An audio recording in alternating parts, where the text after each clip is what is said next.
So, Internet, when I came back to college, my family had a bunch of leftover Christmas cookies, and my mom said, please take a lot of them because we don't want to eat all of them. I protested because if I eat all of them, I will eat all of them, and that's not good for me, but I figure I have them, so why not eat them? Bum bum bum bum bum bum bum life unedited. So, fun fact, I actually yesterday completely recorded a vlog that I was going to make, and it was all about how I'm back to school, and I've decided to be responsible and actually make a planner / schedule for my life and how I'm going to stick to it, and basically just kind of random blah-de-blah rambling kinds of things. Well, then I received the same news that probably many of you received, and that is that the actor Alan Rickman, probably most famous for his roles as Severus Snape in Harry Potter and as that one bad guy in Die Hard, which I've never seen. Yes, you can make fun of me for being a 22-year-old American guy who's never seen Die Hard. Go ahead. But anyway, Alan Rickman passed away yesterday at the age of 69 of cancer. And I could go off on this whole deal about how much I hate cancer and how it drives me absolutely crazy. I lost my grandpa to cancer. I know a lot of people who it has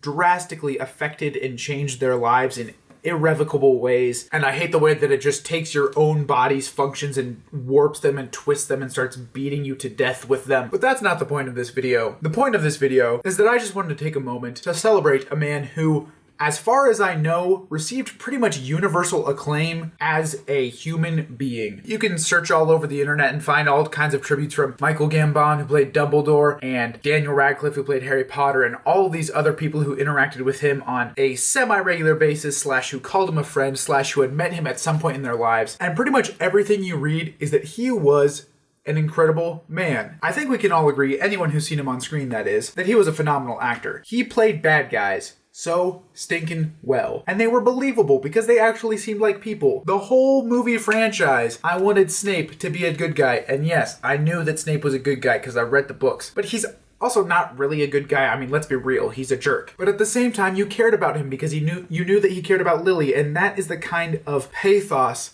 that Alan Rickman could bring to his roles. But going beyond acting, I've also read that he was an incredible friend. Daniel Radcliffe mentioned in a tribute yesterday that Alan Rickman would come and see him in every single show that he ever did in New York or in London. And that is not easy to do when you're a famous actor yourself and going off and doing your own projects. It really bespeaks a genuine caringness that I feel like you don't see a lot in the world at all, and especially not amongst the ranks of celebrities. But I guess maybe that's the crux of it, is as I've thought about it, I've realized that Alan Rickman is the perfect example of how to be a famous person and how not to be a celebrity. Because when I use the word celebrity, I'm talking like TMZ, E! News, Hollywood Extra, tabloids, OMG, did you see what they did? Look at them on the beach. Aren't they super awesome? And that's what American movie stars tend to become, either because we make them that way or because they choose to be that way. But then you have people like Alan Rickman who say, yes, I have talents, yes, I want to use them in the world and I want people to see them, but that's because what they're there for, and I just want to share that. And despite having those amazing talents, he always just kind of seemed like a normal guy. I could totally picture him as someone's granddad with a really awesome voice, because let's be real, his voice is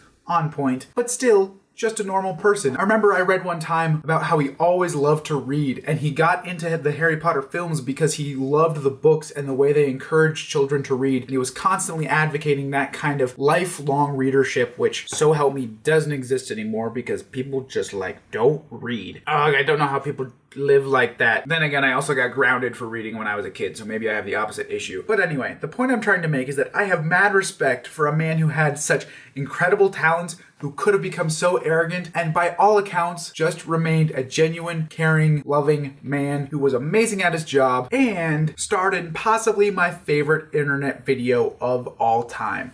I'll put a link to it right here. It's called Epic Tea Time with Alan Rickman. It's like 7 minutes long, and it's a work of art. There's also a link down in the description section for all you people who watch on mobile, because that's a thing that kids do nowadays. So let me know down in the commentaries section, what is your favorite role that you ever saw Alan Rickman in? Or if you only ever saw him as Snape, what's your favorite Harry Potter movie? Until next week, deuces.